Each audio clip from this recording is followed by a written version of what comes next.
is that person's initiative, that person's will. You have some people in the prison system who have forfeited their own will to live in any particular helpful way.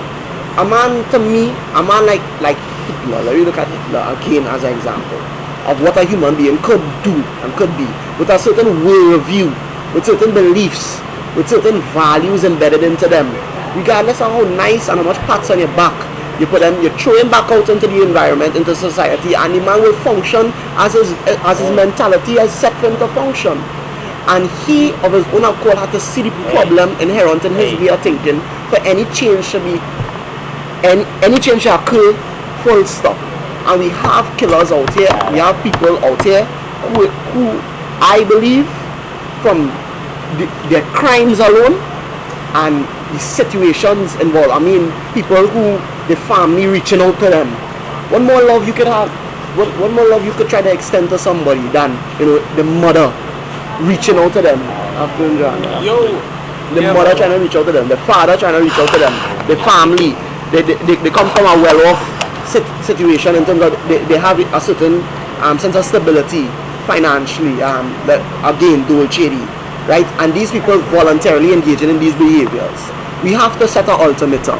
That is my view. We're not saying we want to kill everybody who killed somebody, but what we're saying is there has to be a line, and there has to be a time where a human being forfeits his right to not forfeits his right. It's no longer right, because from the time he forfeits somebody else's right, then inherently what he's saying is I don't abide by this principle anymore, and therefore we are not judging him. We are putting him in an environment where his own philosophy will be his demise, right? I don't think you could use Dolce as an example, because he thinks before he kills, or he would not have left the two children alive, knowing clearly that they could go to the police and give his full description. He told them where to hide so that his other people will not kill them. So far none of you will address the problem of what causes crime in the first place. What cause? I might be wrong. You know that crime is a problem. Hold on, man. Correct me if I'm wrong, but your argument sounds like what? They kill somebody, hang them. What causes? Okay, it sounds like well, I might be wrong about that. But what causes somebody to pick up a gun and shoot another person? What causes somebody to break into a house? What causes somebody to rape? What causes pedophilia? He wasn't asking that. No. He wasn't asking or stating No, that. but is that important? Is that relevant? But we don't know the answer to that. Well, let's not hear him. Let him develop his argument. So we don't know the answer. So we keep a destructive system in place as it is and not do anything about it, right? Instead of investigating and doing research into finding out the problem and the solution. Since the dawn of humanity, there have been crimes. If it is, we could have figured out the motive for crime changes again. But there have been crimes. No. The motive is not the necessary thing. What is the necessary thing is that you did it. Remember, each one of us. No. Identifying the motive could prevent another crime of a similar nature from happening in the future. That's right. So good. Let him develop his argument in full, because we're not getting to rebut them with just incomplete. Yeah. I love that. Now, the argument might take a more economic turn, because the reason why somebody would break into a house is because he has, or let's say he's stealing money because he doesn't have money. Why doesn't he have money? Because the distribution of the wealth in the country hasn't been allocated in a fair and equal way. I agree. Right, so identifying that problem and fixing it could dramatically decrease the crime. And for the minority who commits a crime, when you rehabilitate that minority, the chances of a repeated offender going back into prison would decrease even more. Okay. I agree with the distribution of wealth factor. Now, let me disagree with something, right? You trying to say that you say that the economic motives for somebody breaking into somebody's house, right? Yeah. What about the good-to-do or well-off person who still breaks into somebody's house, or better yet, doesn't break into somebody's house but steals 1 cent off of each client, which he have 1 million clients, money? That is a crime, right? Because he's stealing. But what is his motive? He has money. He is not hard pressed for money. He have no. That's it. Right. What do you do for those problems where you can't do anything for greed? You can't You seize their assets. You can't. No. How do you prevent somebody from being greedy? How do you address the issue of greed? How do you address the issue of murderous intent? You can't, but you put them in an environment where that would. But everybody is susceptible to greed. Indeed. Right. So how do you put everybody in an environment where they are not susceptible to greed? You Communism.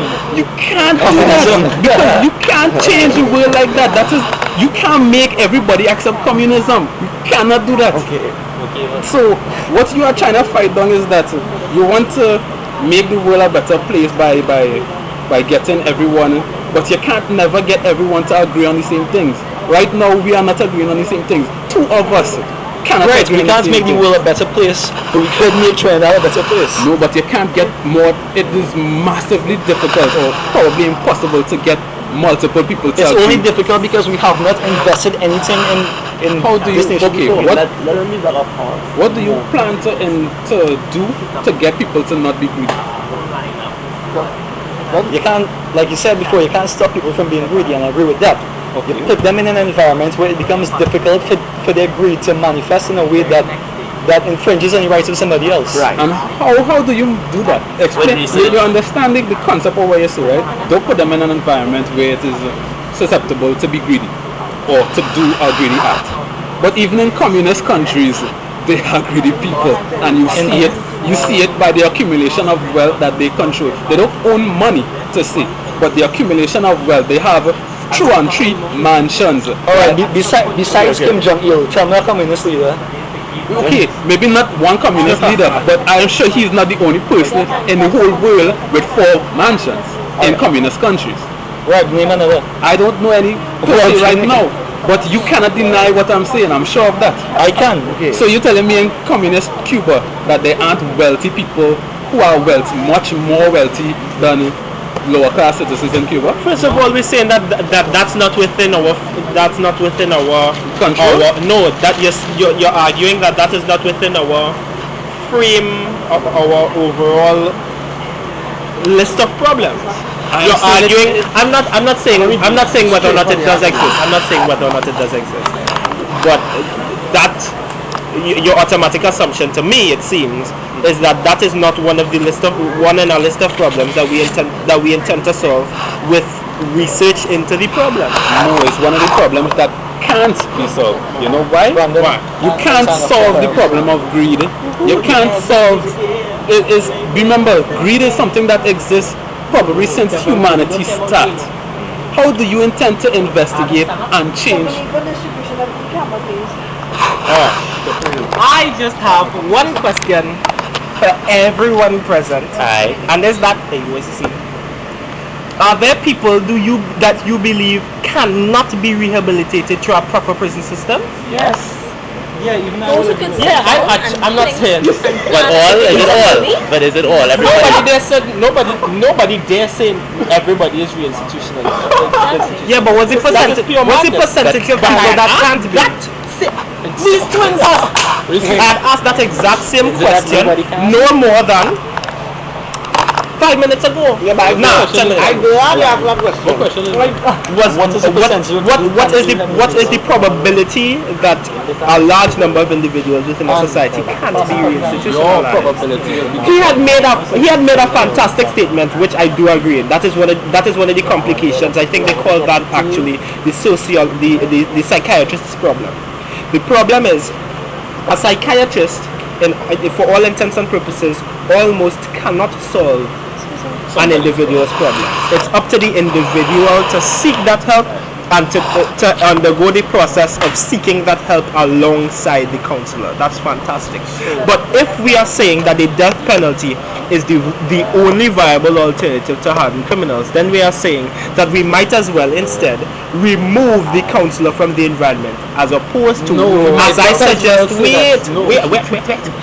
as opposed to, as I suggest, invest in creating the prison system as an arena within which individuals can assess their lifestyle, find their problems, and seek help within that framework.